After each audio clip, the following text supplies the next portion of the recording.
We're talking about Parsha Toldos. And Parsha Toldos, the head of the Parsha said, Ere Toldos Yitzchak ben Avraham, Avraham olid et Yitzchak. He said about the Toldos of Yitzchak, and he's son of Avraham. And Toldos means? Toldos mean, I can say like history. But then they said, Avraham olid et Yitzchak. Avraham gave birth to Yitzchak. The question is, how come Avraham gave birth to Yitzchak? It's probably his mother did that. So how come Avraham did that? It's not Avraham, it's Sarah. So why the Torah says Avraham?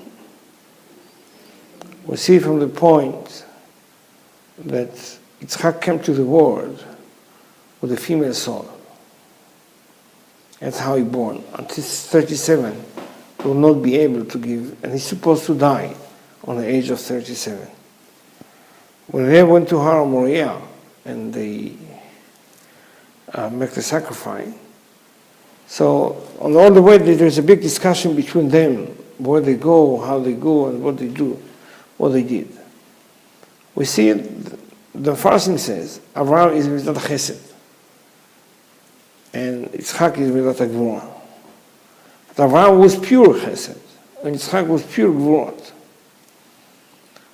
And God wants them to do something against their nature, to be able to break it and to be involved. The Chesed in the Gvura, and the Chesed and Chesed in the Gvura. So the Zohar says that when they go up to the Moriah mountains, suddenly the Satan is coming and he's talking to Yitzchak. He says, Yitzchak, where are you going? He said, wherever my father is taking me. In the meantime, God switched between Avraham and Yitzchak. And then, what does it mean, switch? Switched the souls. Avraham went into Yitzchak. Yitzchak went to Avraham, yes. And then, what the Torah says, he's coming, he said, Avi, Avi. He said, my father, my father. I said, how come, well, what is suddenly? He said twice, my father, my father. He looked on himself and he recognized himself like his father. And what his father is answering him, here I am, my son. So you see the opposite from each other. Now the Satan is coming and said to Yitzchak, you know, he didn't know that God switched them. He came to him and said, you know where you're going? He said, I don't care where I'm going. Whatever my father is taking me, that's where I'm going. He said, listen, your father is going to sacrifice you. He said, no way. It's not that. And then Yitzchak asking his father, where is the sheep? He said, don't worry, go upstairs, we'll find him. Yetzer Hara saw there is nothing with him. He can't go against him. So he's going to Avraham. He said, Avraham, you, the man of the Chesed, you are going to sacrifice your son. That's the way you're going to do it. Listen what God is telling you. You're going to. He said, don't talk to me. Go away. I'm going to do whatever my God told me to do. I'm going to do. Who's the Satan talking to now? Now he's talking to Avraham, but basically he's Yitzchak. He's strong. He's answering him like, leave me alone. Don't talk nonsense. I'm going to do whatever God told me to do. We're nothing like tough, rough. You know, and Avraham was not like that. Satan saw there's no way. But he has to stop it. He's going to do something that he built immediately a huge river. And they cannot cross it. What Avraham did. Put Yitzchak on his shoulder. And don't forget, Avraham is 147 years old. 137 years old. And Yitzchak is 37. He put him on his shoulder. He took him and they went. And they went to where he said, if this is God wishes to do, I'm going through this river and I'm going to do what God wants me to do. He was so strong with his emotions and said, no way, that's what I'm going to do. He came to the river and the miracle came in and the river got dried. They crossed and they went upstairs. But they came upstairs and there's again, we're coming to the point. You mean up the mountain? Up on the mountain. And this is the mountain, is Moriah, which Yes. is Jerusalem? No, this is Moriah. This is Har Moriah. And come there and ask him, immediately what is he? Make it ready. Avraham, make it ready. And immediately Yitzchak give his hands like, close me. And I take, he said, how come? The man here is full of gvura. And everything like he's going to reject, he's going to throw away. He can't be. He's like coming like a sheep. Yes, please. Huh? And he take him upstairs in Yitzchak. And the Torah says, וישלח ידו ויקח את המאכלת. When he built the Mizbeach, the Torah didn't describe how he built it. He just that he built it. But on the other hand, he said, he gave his hand to take the knife. Listen, if you want to cut with a knife someone's throat, are you going to do it with your mouth? No. You're going with your leg? Absolutely not. You're going to do it with your hand. So what's the point? The Torah is saying he sent his hand to take the knife. It's obviously with his hand. So obviously he's going to, if I would say he took his knife, obviously it's by his hand. So what's the point to come and to mention the hand with, yes, we're going to do with the hand? The answer is, he did something against his nature. Like somebody, he don't know how to walk. What is he doing? He's thinking, taking the leg up, front, put it back, up, front, going forward there. That's where he's stepping on.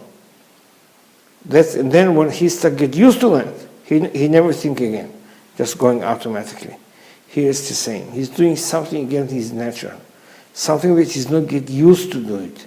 He's saying he's command his hand, take the knife. Now, who are we talking about now? Now we're talking about Avraham. The Avraham, Neshama was returned to Avraham. Yes, and he's coming to say he's not get used to that. So he's instructing his hand, do that. That's So against. And it's also here that we see that he got flipped back. Yes, Because otherwise it just would have said, Avraham took the knife. yes. So he's come back. Now what he's doing, he's cutting his throat. He put the blade, and then he put him, and then he cuts his throat. Cut his throat, immediately his soul is passed away. So when he passed away, the soul left him. God saw that, and he sent immediately the angel of fire to make him healthy. And then he took him to heaven. That's the point that Yitzchak is disappearing. We don't hear from him. He is not there. And he's not coming back with his father from the mountain. So Avraham is coming back alone. So we see that Yitzchak is going with the angel. And then he put the animal there, and he cut his throat, and etc. Why does it say Avraham twice then? As if it shows he's stopping him from cutting. Yes, not from cutting. Stopping him, he said, don't touch your son anymore.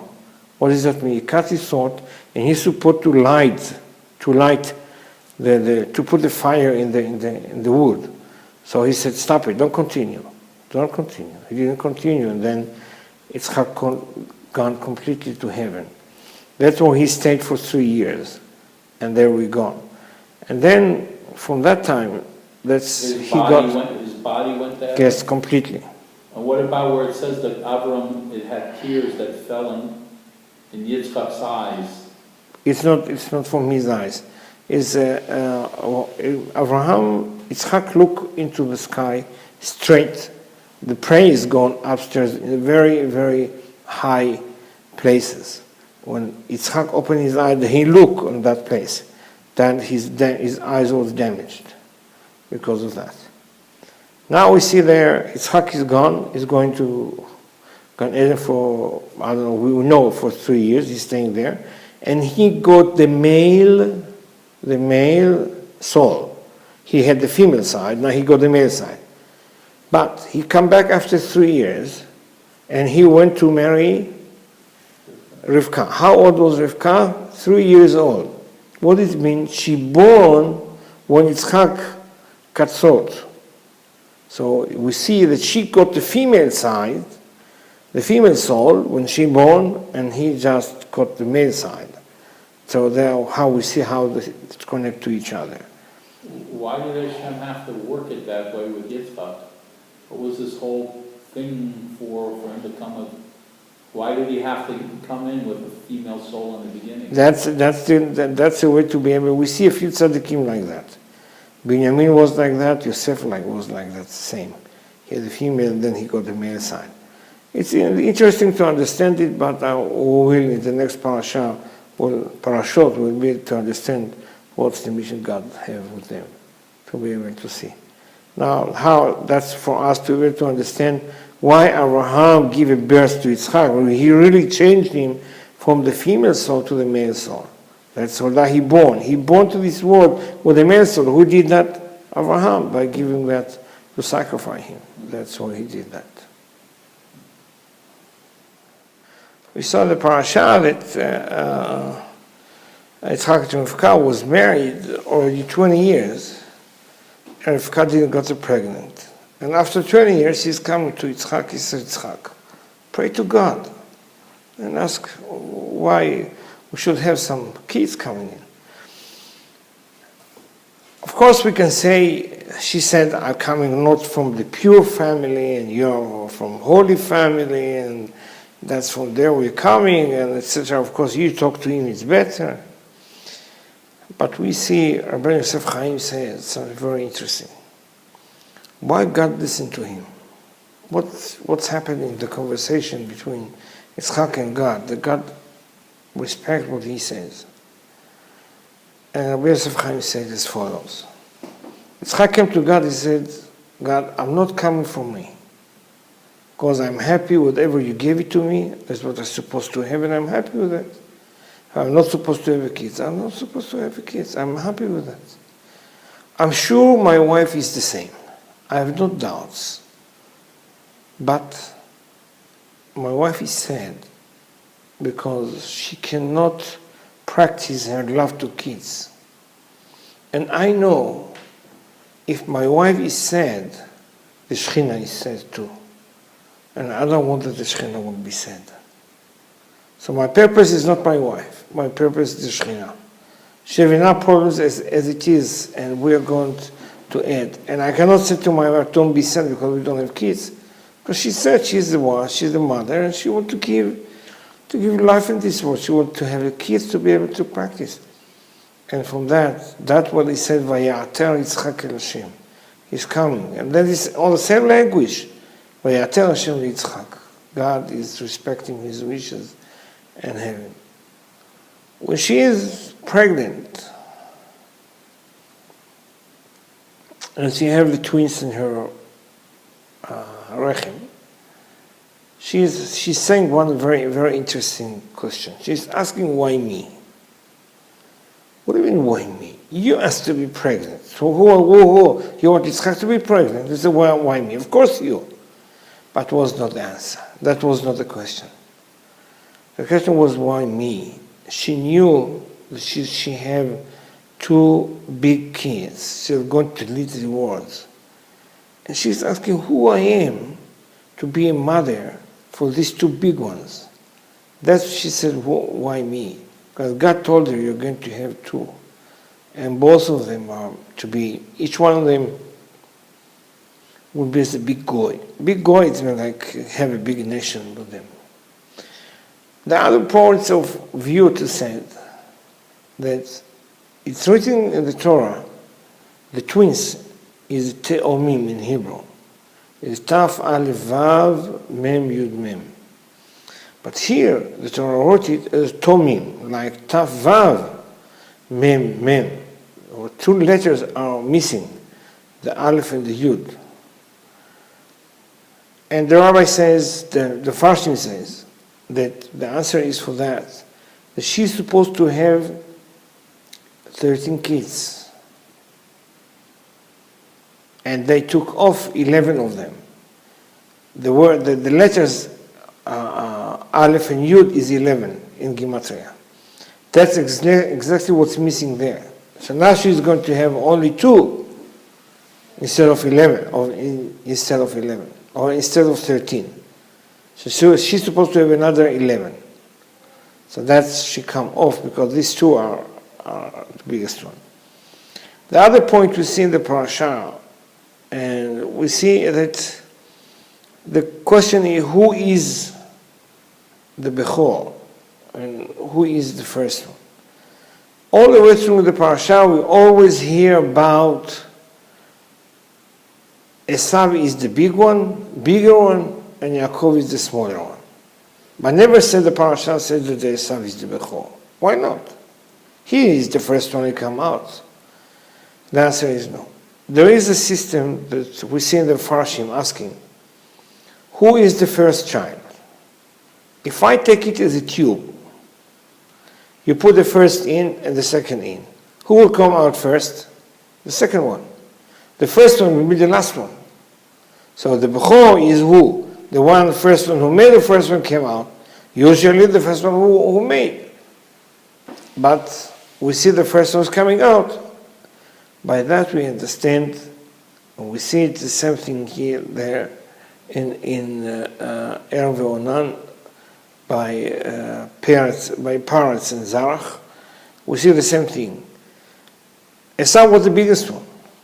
Smaller physically was. So when still was in mother belly, Esau pushed Yaakov, and he came out first. He's supposed to be the first one basically because Yaakov become the last one. He's supposed to be the first one. So he's the Bechor. So never said the Torah says Esau is the Bechor. The other point we see the relationship between Yaakov and Esau, that Yaakov was always with his mother and Esau was his father. And was interesting in the Torah that Yaakov loved Esau. So how come? You're supposed to love your best child.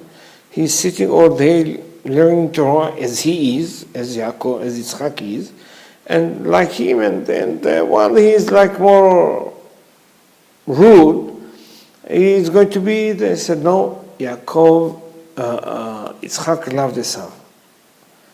At which point? From which point?